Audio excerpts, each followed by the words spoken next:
If Ukraine doesn't receive real security guarantees, the war will continue and is likely to spill over into the rest of Europe. But what kind of guarantees are truly needed, and which of them are realistic? You're listening to the Explaining Ukraine podcast.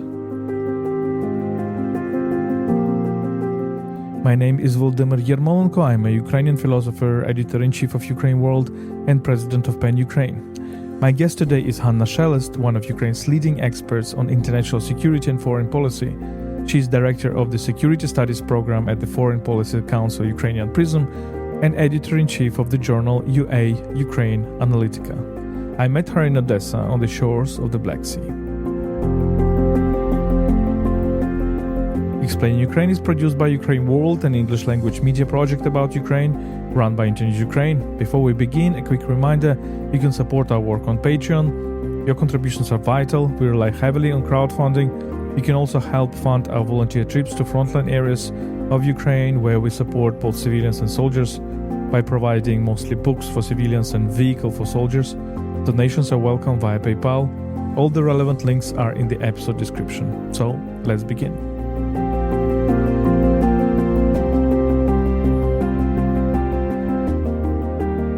Hanna Shelest, welcome to this podcast.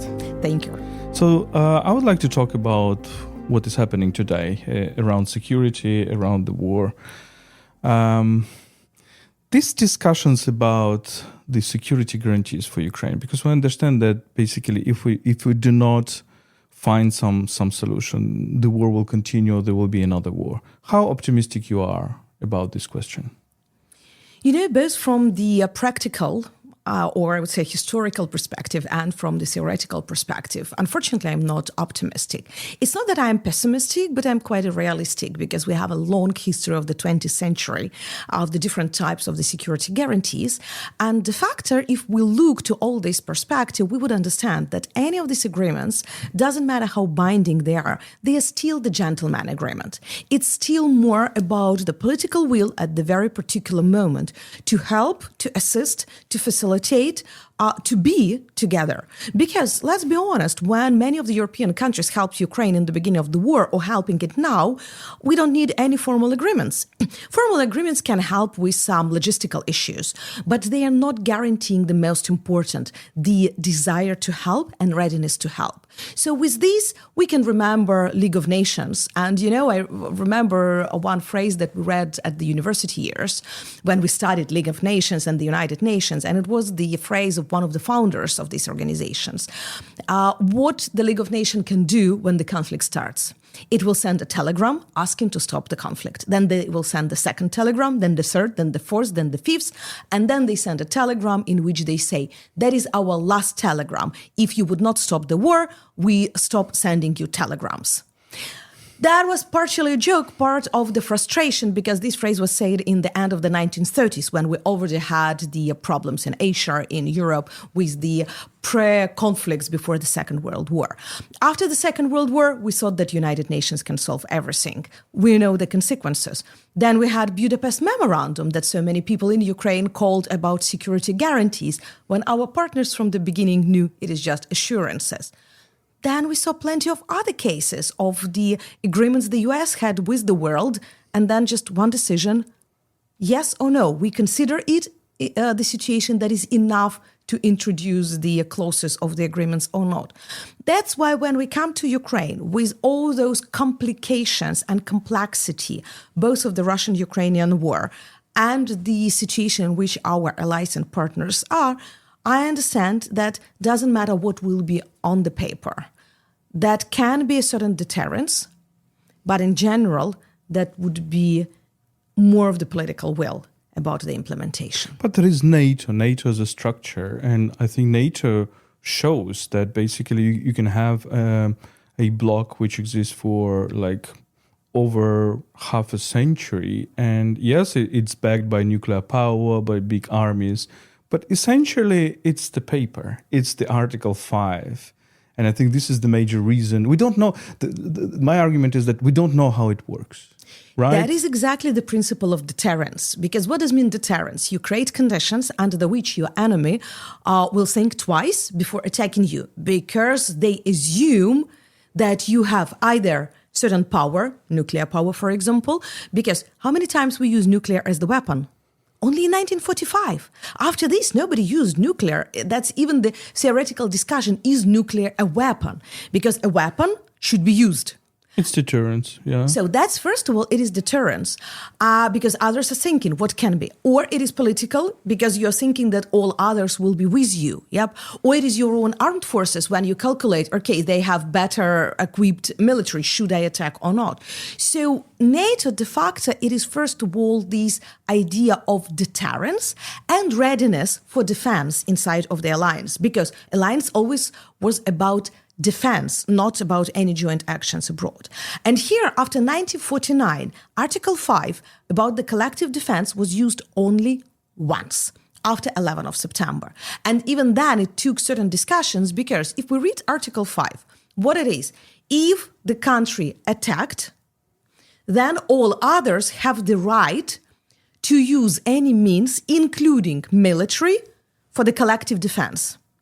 So here, let's be clear point by point. First of all, you need to agree that it is the attack. And in 1949, everybody thought that it is about another country. 11 of September, that's about terrorist attack. And there were discussions, can we use it in such cases? Yes, now it is the conclusion that we can. But huge cyber attacks, it's still discussed. Can Article 5 be used or not when it is the huge cyber attack? More or less, it is the agreement that yes, when it touches the critical infrastructure or something like this, it can be. But then it gives a right, not the obligation of all other countries to use all means. So first, we need to sit and agree that it is the attack and that we would like to use this article. And the country under the attack need to request it. So when in 2003, the US asked to use Article 5 when they wanted to attack with pre-measures Iraq, France and Germany said, sorry. It's not for the collective defense. It is not the act of attack, and we disagree with using it.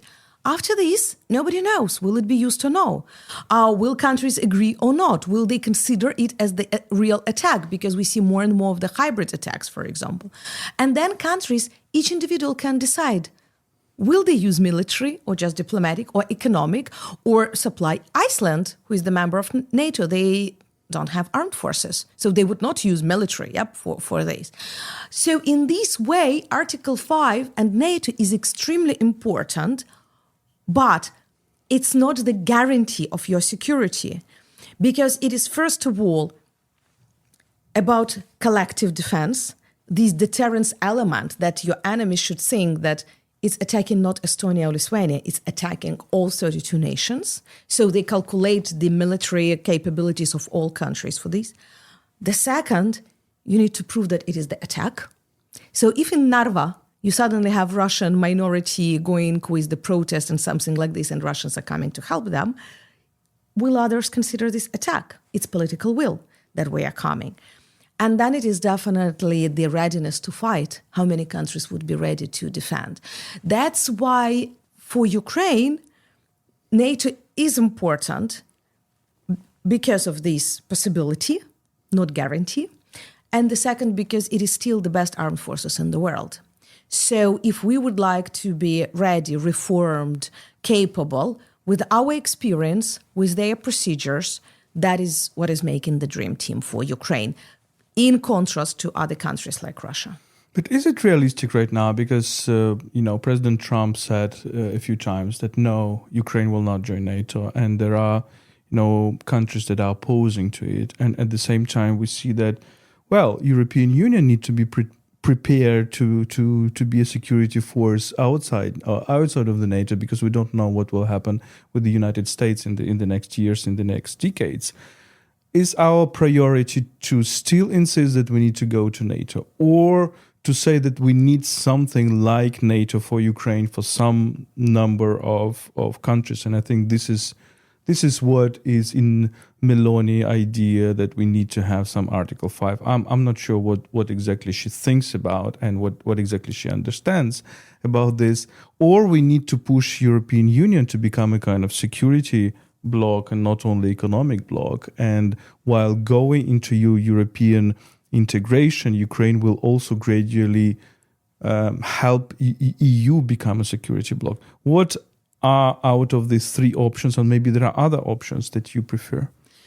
First of all, I think that any type of the bilateral or multilateral security agreements that Ukraine may have in addition to NATO is not supplement. It is, or better say, it is the supplement in terms of it is addition, but not instead. Because if we remember Finland and Sweden, who till recently were not members of NATO, but they had a certain type of the security agreement, some of them bilateral, like Sweden, the United Kingdom security guarantees. But then they had a NordPac when the 5 Nordic countries united for the certain military cooperation. So all these opportunities, they exist, and they can be just addition, something that would help. They don't say that you cannot join NATO or it shouldn't be the final goal of our cooperation. For this reason, Ukraine been signing more than 25 bilateral security agreements with the NATO countries, but not only, with the European Union, with Japan as well. But each of these are very different and with a different level of readiness of our partners to assist Ukraine. And even that they are called about the joint security guarantees, but de facto, or security commitments, as it is said in that document, de facto only Ukraine-Lithuanian agreement is really speaking about this bilateral, when Ukraine is ready to defend Lithuania the same way as Lithuania is ready to defend Ukraine. For all others, Ukraine was ready. It's just that those countries still couldn't understand that there are threats for them as well, and that there are more chances Ukraine would help them than they would help Ukraine, except of a military equipment or paying for this or some investments in the military industry. So that is still this complicated, like how much these bilateral agreements can go, but why not? They can be temporarily till the membership in NATO, or they can be additional because with some countries we are ready to go deeper than just what is in the Article 5. The second question is about the European Union. Theoretically, in the European Union Treaty, you have one of the articles that is very similar to Article 5. The question is that it's never been used, and it's still quite vague how to use it when most of the countries are members of NATO. So definitely they would prioritize till the very last moment NATO. European Union is becoming more and more security actor. The last 3 years made a tremendous changes to this organization. But still they understand that they would like to have this balance between their capabilities, where they are the best. So they took the civilian critical infrastructure, they took borders, they took the cyber, they took military education in their portfolio. They took some of the hybrid threats, cyber more with them. But then you have NATO, where you have all these military plans. So you have exactly the knowledge of how they act, which facilities. I mean, it's very, very technical general staff cooperation, but which is important because if the crisis starts, you just open these files. You don't need spending time for planning, what is the most complicated, or training. Yep, when you have all these bases where you train, interoperability, what is extremely important. That's what European Union would not be able quickly to reach. And then, I mean, it still would be the same norms that in NATO, because except of Norway and Austria and Ireland, yeah, but even these countries already implementing the same norms as in NATO because they understand the necessity. So European Union is definitely preparing, but I think that with these developments of growing their political role, that what helps them to keep it as it is. And the last, it is the Trump and what is happening. You know, let's be honest, that Trump is definitely very emotionally taking sometimes and too much exaggerating the role of the US compared to the Europeans, because even in assistance to Ukraine, the last year we received 30% from the US and 30% from the European Union, or even 40% in some of the categories. So it's quite a parity as for now. He cannot say that it is the US who is paying for everything. It's totally not true anymore.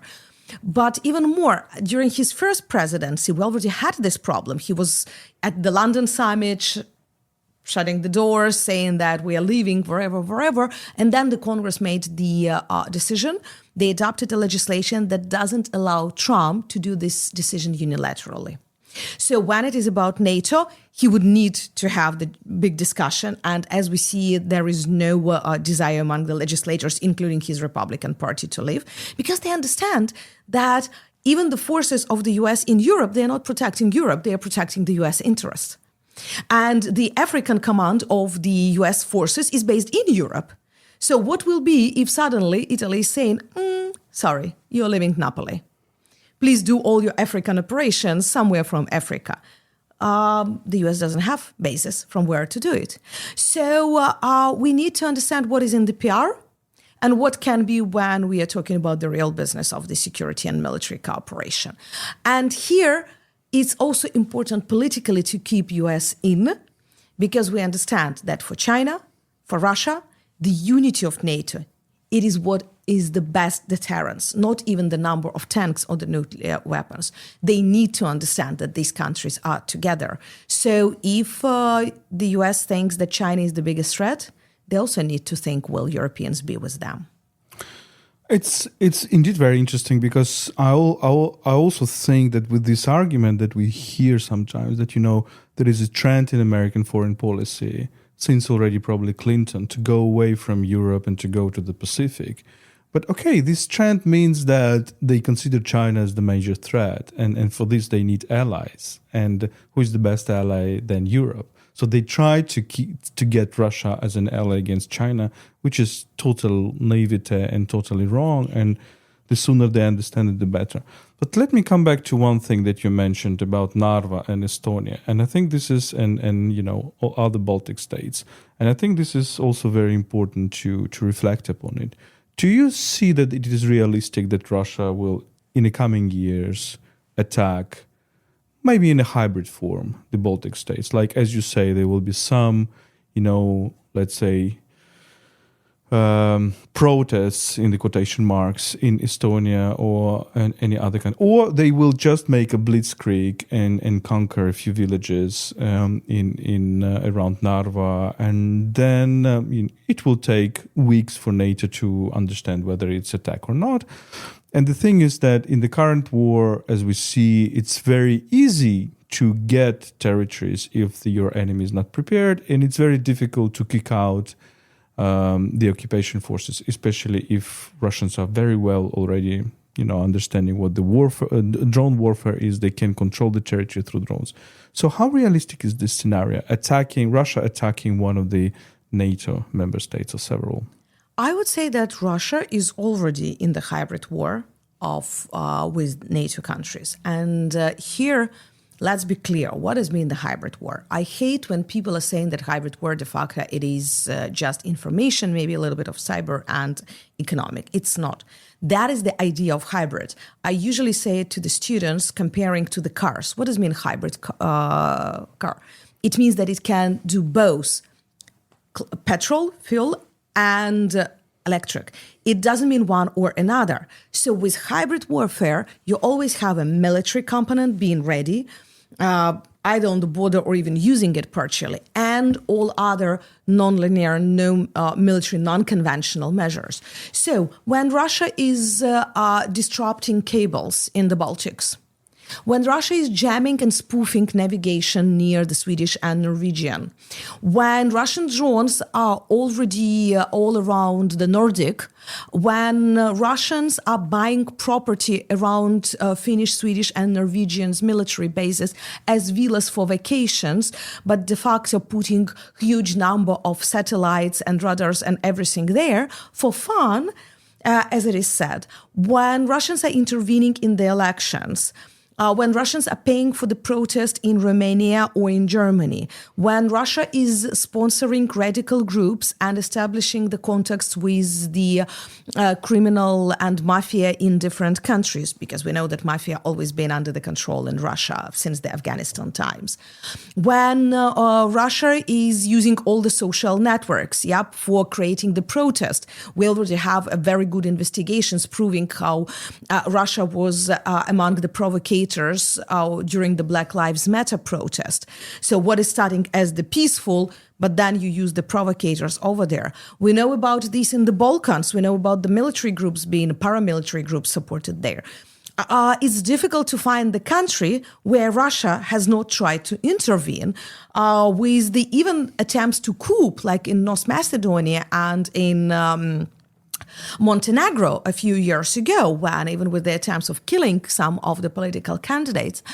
Sorry, that is not a classical activities. It's not just a light sabotage or espionage. We are speaking about active measures. And some of these active measures, like cutting the cables or cutting the explosions at the pipelines, we are speaking about quite a significant influence and impact operations. It's not just something small to disturb the activities. When Russia is supporting Houthi or other paramilitary groups in other territories that are disrupting navigation and shooting the American and British ships, sorry, it's not anymore about the small operations. So for me, Russia is already there. And Russia, at the political level, in all their statements, they are saying that they are in war with NATO. The question is when finally those countries would accept this narrative, would perceive the same way, because we are since 2010 in this dichotomy of the perceptions when all the NATO member states are saying, no, we are not in the war, we don't want to be party of the conflict, even when we supply weapons to Ukraine, we are not the party to the conflict. And Russia is openly saying, yeah, you're our enemy. So in 2010, they said in their military doctrine that NATO is a danger, and we can use any means, including military, not to allow Ukraine and Georgia to be with you. Then they are just saying that openly that we are in the war with you. Then they are blaming all the British, Polish, Americans and others that their soldiers are already fighting with them somewhere in the east of Ukraine. And Paris and Brussels are saying no, we are nice guys, we're in the white gloves. Guys, to be in the white gloves is very nice, it's gentleman type of the activities, but good gentlemen usually knew how to use a rifle and the sword. So that is now the time to remember what does it mean to be these great powers. Otherwise, you're just unprepared. So you don't need the protest. It's already there. Protest can be just a certain manifestation. But then let's remember what was the actions when the Russians already tried to disturb the borders, when they use the proxies, the immigrants from the Middle Eastern countries who've been supported by the border officers who've been violating the border and just jumping through and attacking. There were incidents with the wounded Polish, for example, border officers because of this. What is this? It's already testing. It's already attempting to do. And when I look to the classical books of the stages of the conflict developments, we are at the stage 3, when we are already disturbing the borders. The next would be just the level 4, it is the small border incidents. It's when we already would have armed forces or police or something doing the clashes at the border. So the question is, usually this jump is very quick and you cannot be prepared for this. So it's better to stop it at the level 3. Yeah, I was also wondered why there was this blindness in the West. Like, it was clearly that even in the official Russian documents, in the military doctrine, in the information security doctrine, it was clearly said that, okay, NATO is a kind of enemy or opponent. Well, it's like you can have non-mutual love, right? You can be in love with somebody and do not having anything in return, but you cannot have non-mutual friendship and non-mutual animosity, because if you think I'm friends with this guy, but this guy is not friends with you, or if you think I'm not enemy with him, but he considers you as an enemy, you are an enemy with him, right? Or her. So do you see the progress of understanding that in the NATO countries, in the EU countries, or they're still in this denial? I mean, some of them are in denial, but see, some politicians, I cannot name the individual country, because even in Hungary, for example, you have people who clearly understand the threat from Russia. So that's more about individual politicians or political groups that is still in this denial. But partially, it is normal for people. We never would like to believe that we are in war. We never would like to prepare for this because we think that it is something abnormal. It's not what we would like to expect. People would like to believe in good things, even when you are very pessimistic, but there is a certain level of your pessimism over here. And everybody would like to prevent it. So people think that if I would be nice, that can help, that those people would turn and be better. But that is, in this way, I usually turn to the comparison with the court and the criminal cases. You as the judge can be very friendly. You as a prosecutor can be the best person. But when you have a rapist in front of you, you need to be strict. You need to consider what is important. You're not negotiating with the rapist why they did it, not trying to understand why they did it. You have a punishment, or when you have a robbery or something like this. So the actions of the Russian Federation, even that some of my, especially American opponents saying, oh, you're so emotional, how can you name Russia as a rapist? Said, sorry, I don't see the difference in their actions, what they did with the war crimes at many territories of Ukraine, with the action. So I can't understand why rapist you're putting to the court, not asking why you did this. Maybe you had a difficult childhood and were in the bad mood. But with Russia, you're still thinking how to negotiate with them and how to accommodate their needs in this way. So it's probably for us also necessity to find proper arguments for that part to understand that there are certain baselines. It's not even about the red lines. It is a certain baselines, who we are, because it says much more about us than about Russia, how we're acting in this situation. And also with this, I mean, this belief that it's just about Ukraine, as it was, it's just about Georgia. It's not about us yet. They need an act of attack. UK changed their position in 2018. Why? Salisbury. If you look to the Salisbury, even when Russia tried to intervene in Scottish independence referendum, they were not that much aware. They became already much more aware with Brexit, about the interference, but still it was not enough. Salisbury, you made the act of terrorism at our territories. Plus, for British is very important the safety of navigation, what Russians did in 2018 in the Kerch Strait with attacking Ukrainian ships and everything what's happened with the sailors. That was those, like sensitive spots for the UK, when you suddenly saw extreme change of their perceptions of the situations. For Czech Republic, it was the explosions at their military stockpiles. For Bulgaria, for some people, unfortunately not for all politicians, it was the attempts to kill the Bulgarian citizen who owned the military production facilities. So for each of the country, you need to have these personal sport, unfortunately, when they start to understand that it is real and that Russia is targeting you. It's always this wish of denial. And that's something that it's psychological, it's not political. Going to another topic, what happened, and going to, again, about United States, I think what happened, and it's a very dangerous thing, all this meeting in Alaska, and correct me if I'm wrong, I think what happened with Trump is that United States shifted from a role of Ukraine ally to a role of negotiator, mediator.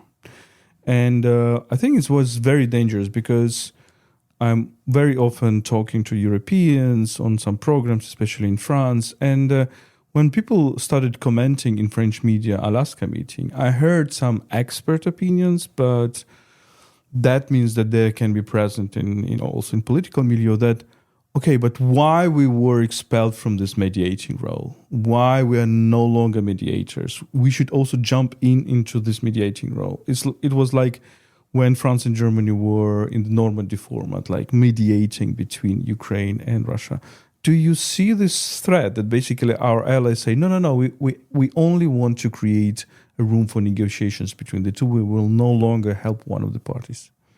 As the person who defended her PhD on the mediation of the military conflicts, since the beginning of the Minsk, it was just this strange situation. Even that I remember when I've been defending more than 15 years ago, by PhD reading all these books and being in many conflict zones and looking how it is happening on the practice, it was always the problem of disconnection between the theory and the practice. But with Minsk and then with the US involvement, that became even bigger.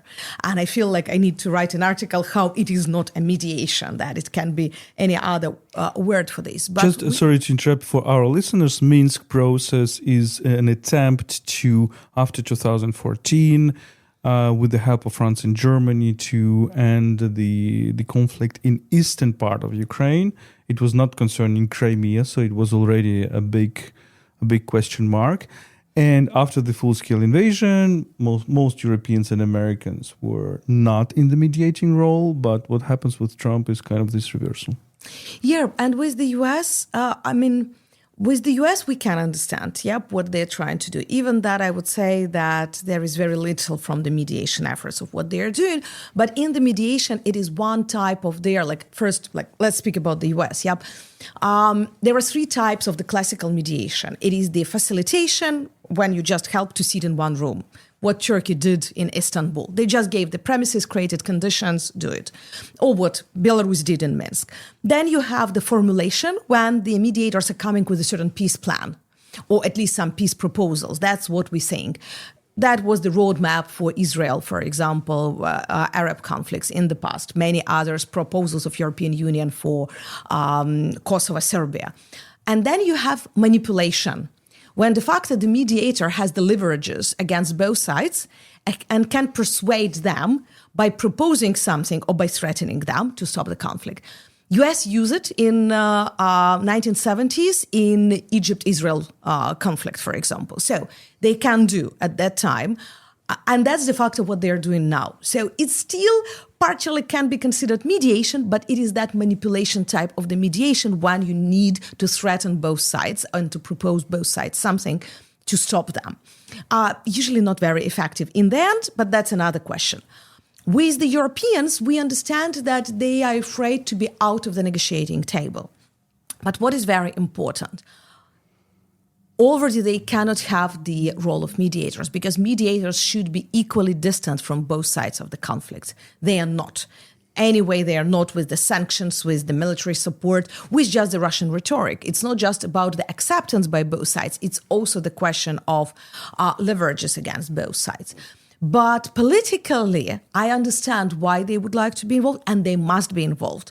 When the Europeans travel together with Zelensky to White House to speak about the security guarantees, about the threats, about the whole situation, that is the role that Europeans can play. But it is not a mediation. They must be at the negotiating table. They should speak about the European concerns. They should speak about the joint guarantees, how they can help Ukraine. They should speak about the threats of Russia against them, because in the end, we would have not just the agreement between Ukraine and Russia.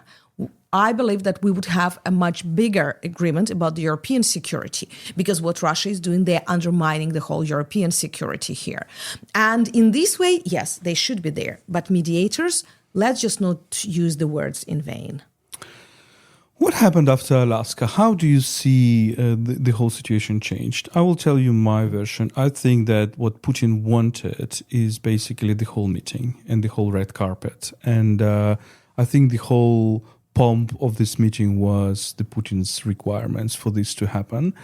And then nothing is happening because it's clear that there are signs from Moscow that they're not going to meet Zelensky because they want to continue the war. They think they are winning this war. But how destructive this meeting was for the whole idea that, Ukraine has partners that help it defend against Russia. What do you think? There were pluses and minuses in that meeting. First, about plus. After the meeting, there were two very important signs that demonstrated that it didn't went as it should be. First, it is that photo of the US soldiers on the knees helping with the red carpet. That brought a huge outrage inside of the US society, including MAGA people, because what does it mean, what they are doing, how it could be? That was the protocol issue. It was the mistake, but it could be dealt. Let's be honest in strategic communications. But it really was a sign that that's not about our strengths, what we are doing. And that showed the outrage, media outrage, and Trump definitely was unsatisfied with this because it demonstrated his weaknesses, not his strengths, and took too much attention of the media. The second, it was the press conference, or so-called press conference after the meeting, when Trump came, not smiling, so the picture, the red carpet, and then the picture after, absolutely dissatisfied person. plus no answer to the questions, and usually he likes to speak to the media. So that was the signs that he hoped it didn't work, and his rhetoric after this became much more, I cannot say pro-Ukrainian, but that was finally dissatisfaction notes inside of his rhetoric. That was important. That gave this window of opportunity for the Europeans to come and to speak, because he was already in the bad mood about that. But about the good things, and the second thing is the goal. For Putin, the meeting itself was the goal, not the negotiations. He needed picture that he is speaking one by one with Trump. He needed this red carpet. He needed it for the domestic audience, first of all, to show that he is the great leader. With him is meeting, and only two big presidents can solve. And he also hoped to use his KGB tactics against Trump during the negotiations to persuade Trump in his positions, to insert his narratives about the possible solution of the Russian-Ukrainian war. And here he succeeded, let's be honest. He reached his goal. That was nothing about peace. That was nothing about ceasefire. That was about these pictures and narratives inserted. For Trump, his desire was not so bad. He thought, as the businessman, if I flatter my potential partner or competitor, if I create these nice conditions, it's like bringing your potential partner to the good restaurant. You hope that with nice champagne, expensive food, and good atmosphere, you would make a better mood for the deal to happen. That's what happened. That's why it was this red carpet. That's why it was these big jets flying and so on. That was about showing up who we are, like over there. But then he hoped that this would bring, and he was intentionally going probably to these protocol issues to massage the ego of Putin, so to have him softer at the negotiations. The press conference clearly demonstrated that it's massaged the PR of Putin, but not the ego of Putin himself to be more acceptable to the proposals of the US. But you say that Putin needs this all red carpet for his domestic audience. I don't think that he cares about domestic audience. I think this message was rather for the big part of the world that is kind of in doubts. And he was showing, look, don't be afraid of the secondary sanctions. It was probably the message to Indians, for example, I don't know, to somebody else who might be thinking, okay, but we should rather choose between America and Russia, and we'll probably choose America. And he says, no, you don't need to be choosing. It's okay that you support us, keep supporting us. We are okay with Trump. And that leads me to another question, because Russian economy definitely depends on, let's say, the Asian world, the African world, the South American world, and the countries that we don't like the concept of global South. We see the world in a more diverse way, but the countries which are definitely are not okay with the West, with the Western policies. Is he succeeding in that? Because it's interesting that when Trump is attacking India, I see in the United States big criticism. Like, we were building relations with India for decades, and Trump just ruined it all. What do you think? Oh, you put so many questions in one. First, I would disagree with you about domestic audience, because to be the president for 25 years, you need support of this audience.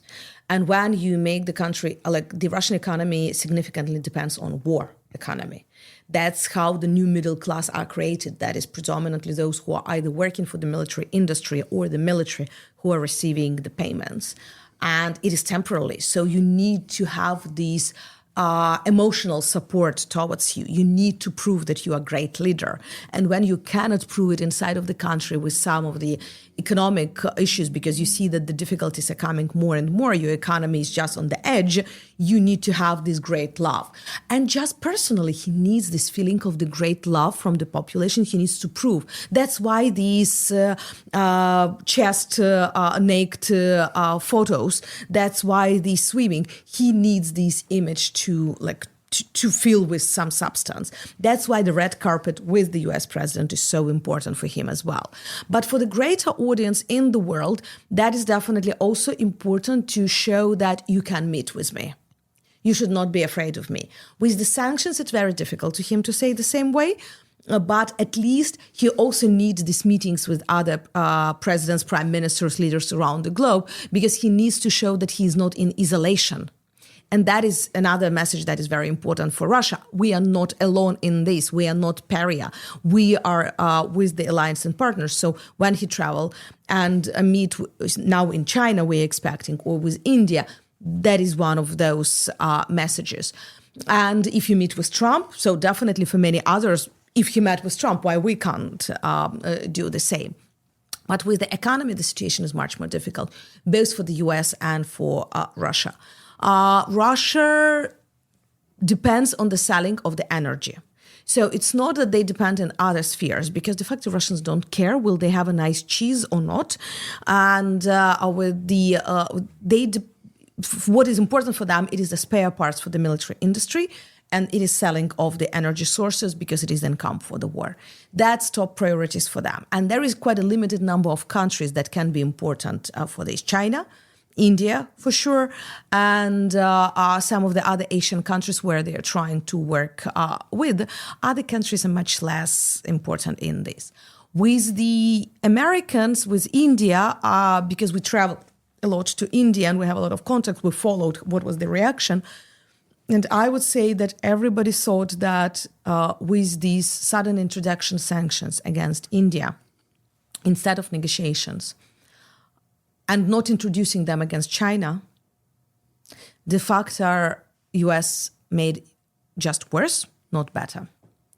And here the question would be that Indians would continue buying, most probably, even that they are trying to search for the alternatives. But that was the wrong engagement. If you wanted to cut contacts between Delhi and Moscow, you needed to work differently than just introducing unilateral sanctions. With China as well, that would not work. And here the question is to be smarter than just such actions.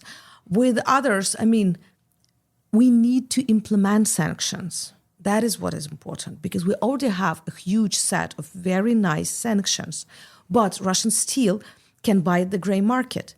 So it's not about secondary sanctions, it's about implementing sanctions that we already have. Because when you see each of the new missile with plenty of the European spare parts, we understand that these manufacturers most probably are not selling it. Bosch is not selling it directly. But it means that they cannot control where they sell these spare parts. So the efficiency of the sanctions, that's our question. Coming back from to the sanctions, so we know that oil is one of the key Russian commodities, and we know that the majority of oil exports goes through this gray fleet, and the majority of this gray fleet goes through the Baltic Sea, and the Baltic Sea is controlled by European Union and NATO members, and in particular Denmark. What's happening there? No, I mean, when you speak about the energy, it's not only ships. There are still pipelines, and pipelines are working, and that's quite a big network of different, and nobody would attack the pipeline because Kazakh oil is going through the Russian pipeline. So everybody understands that they need to be very careful with what is really sanctioned and how it is going on, because Russia also has the leverage because they control for all the Central Asian countries these supplies. And de facto, even Azerbaijan is now developing their network, but it's still partially dependent on Russia. That's why it's not that easy just to cut supply. What Russia is also doing, and here we need to be clear, Russia found the way how to manipulate and bypass sanctions. For example, for many of the goods, that's the same with the grain, for example, but the same with the oil, you need the proof of origin. So you take 90% of Russian oil, add 10% of Central Asian, and you already can sell it as Central Asian. It's not Russian anymore. So just a little bit allows you to play like this. With the grain as well, you're mixing Russian grain with the stolen Ukrainian grain, You already can't prove that it is the stolen Ukrainian grain, for example. So that's our problem number one with this. Problem number two is the price cap. Because what is done, for example, in the Indian contracts? According to the contract, India already buy with the smaller price than what is the European cap. And Europeans cannot sanction India because, the price is almost $20 less. But then it is the transportation costs that are not under the sanctions. And that it costs that much, sorry. And de facto, what Russians are doing, these transportation costs are paid to them, so the same guy would receive money, but these transportation costs are inflated significantly. So in total, you will have absolutely the same money, you just put it in the different articles of the invoice, and Europeans cannot sanction you. So in this, even if you close the Baltic Sea, you would not solve all other problems because they're becoming creative, and they're learning a lot from Iran, by the way, how to bypass SWIFT, what to do with energy sanctions. They have quite a good teachers in this. But is there any chance to, cut these loopholes? Political will. Let's start again with the same. It's all about political will, first of all. And theoretically, yes, it's complicated. It's a huge work. But that's, again, political will. Are we doing it or not? And are there people in the European or American bureaucracies who are just, paid for these, like dozens and hundreds of people? I heard that there are no such people, not in a big amount of them. Maybe the last part of our conversation, let's come back to Ukraine. Because there is so much talk about what Ukrainian concessions can be. Like this very vague concept of territory swap, which comes from, from Witkov or from somebody else. Nobody understands what it is. What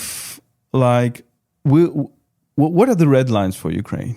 Like, definitely not going from the territories that we control, but also legal recognition. Do you think that in any day of the future, Ukraine will be forced to say, we accept that Crimea is Russian and we change our constitution and etc.? I usually answer at the big conferences to this question with another question. Why should we do the concessions about our territorial integrity and sovereignty? It's not the orange that you can divide. Yep. That's our historical territory. It's never been Russian territory. When I'm sad about Russian Empire, sorry, British Empire also had territories. It doesn't mean they belong to them. And if you speak about Crimea, Ottoman Empire been there longer. Not speaking about the indigenous Crimean population who've been there much longer than any of the colonial powers after this. So it belongs to Crimean Tatars, first of all, and their self-identification. When you go to Odessa, it belonged to Ottoman Empire, and just for the short period of time then for the Russian Empire. So why it must belong to the Russian Federation in any way? When you go to Donbass, from where is my family, and you go to the villages, all of them speak Ukrainian. Donbass is not Russian-speaking. Donbass became Russian-speaking in 1950s because of two simple reasons. All universities were obligatory moved to Russian language. So with a lot of universities in Donbass, educated people spoke Russian.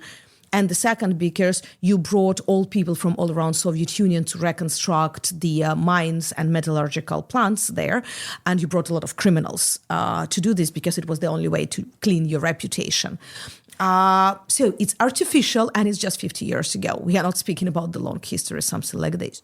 So with this, my question is why we should gift anything and award an aggression? Because it's the phrase is, Russia is already controlled. Okay, when the robber is coming to your bank, they control your safe for 2 hours. Does it mean that you're not chasing this robber and then not put it to the prison? So why we are not doing the same with the country? Why we are awarding Russia for this aggression? So if Russia has a certain concerns about the security, when Ukraine never was going to attack them, let's discuss how can we do it. Let's speak about some mutual agreements, wherever. I even could understand when Russia was speaking about the certain type of the military ammunition or munition can we have or not? How the US and Russia been speaking about the nuclear missiles, what should be the quantity or something like this. Okay, that can be certain concessions with this. But I can't understand why we need in general to speak about the territories. And then the second question that I usually asking to my opponents, why we speak about territories? Why nobody is speaking about people at these territories? Why we are not speaking about those people who are now prohibited speaking Ukrainian language, who can be arrested for just having Ukrainian song at their telephones? We are talking a lot with the people at the occupied territories. We have resistance movements like Yellow Ribbon and Mavka who are giving us the information from there, who are saying that very often at the local universities, the FSB is coming and suddenly rapid check of all telephones of students. And you can be taken out of the university just for having Ukrainian song at your telephone, for example. How many people been arrested just for bringing Ukrainian flag with them or for wearing something blue and yellow in the beginning of the war? So all of this is there. We have a total Russification. We have de facto cultural genocide. We have Russians been posting how they were burning Ukrainian books that they took from the libraries. They are showing this. It's not our anecdotes. It's not allegations. Russians are proudly demonstrating how they are eliminating Ukrainians and Ukrainian culture, ethnicity, nationhood at these territories. And we are not speaking about this. We are speaking just about that is 5 square kilometers, or that's another name of the village that nobody can pronounce at the Western media.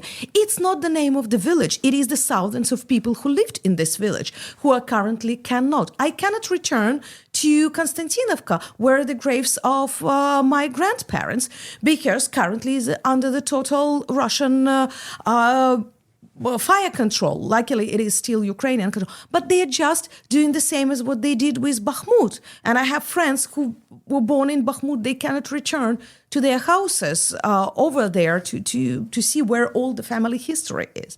So for me, I think the most important now, when we are asked these questions about the territorial swaps, first of all, to change the discourse and to say that you are speaking not about territories. And then, yeah, you're right. The territory swap, why I should swap one my territory to another my territory. It's like I'm bargaining, again, yep, we are speaking about the robbery. You took this ring. Oh, no, don't take this ring. Take this ring that you couldn't find because it was in another room. Really?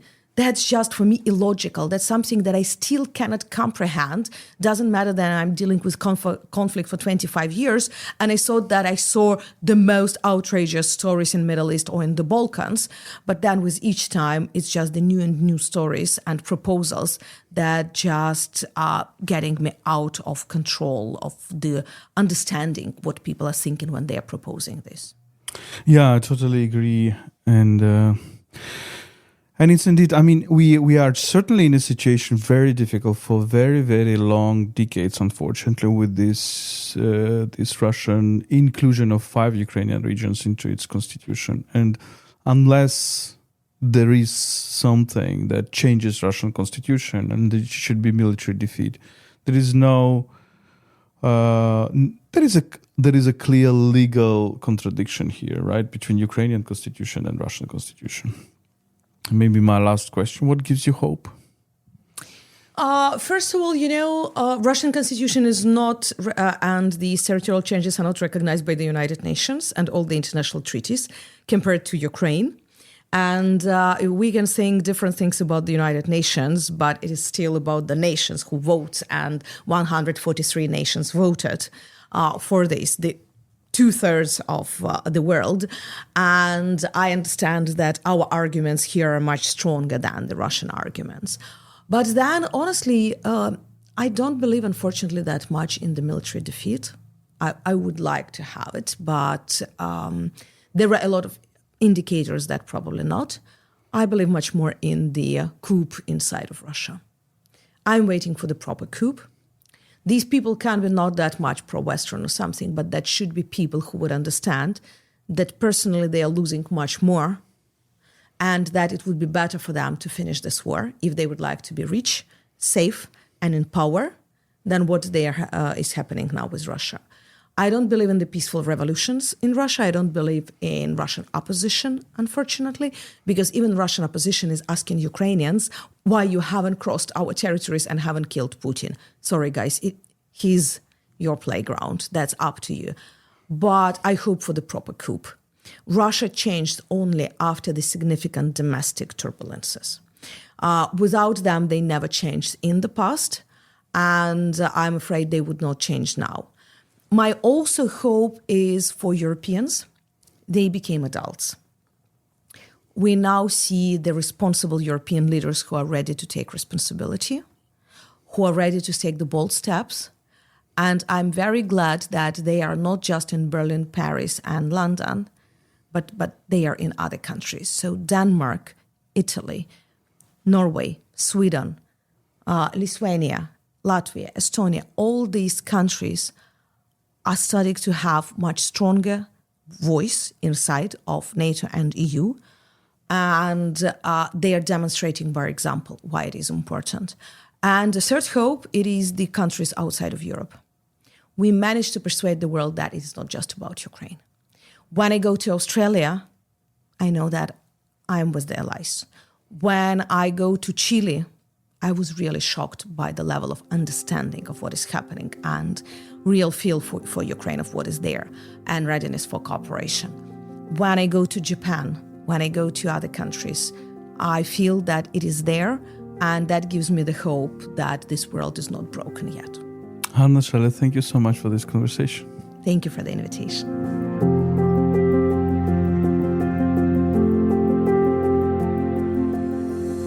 This was a podcast explaining Ukraine by UkraineWorld, an English language media outlet about Ukraine. My name is Volodymyr Yermolenko. I am a Ukrainian philosopher, editor-in-chief of UkraineWorld and president of PEN Ukraine. My guest today was Hanna Shelest, one of Ukraine's leading experts on international security and foreign policy. She's director of the Security Studies program at the Foreign Policy Council Ukrainian Prism and editor-in-chief of the journal UA Ukraine Analytica. Let me remind you that you can support our work on Patreon. Your contributions are vital. We rely heavily on crowdfunding. You can also help fund our volunteer trips to frontline areas in Ukraine, where we support both civilians and soldiers. All the relevant links are in the episode description. Thank you for listening. Stay with us and stand with Ukraine.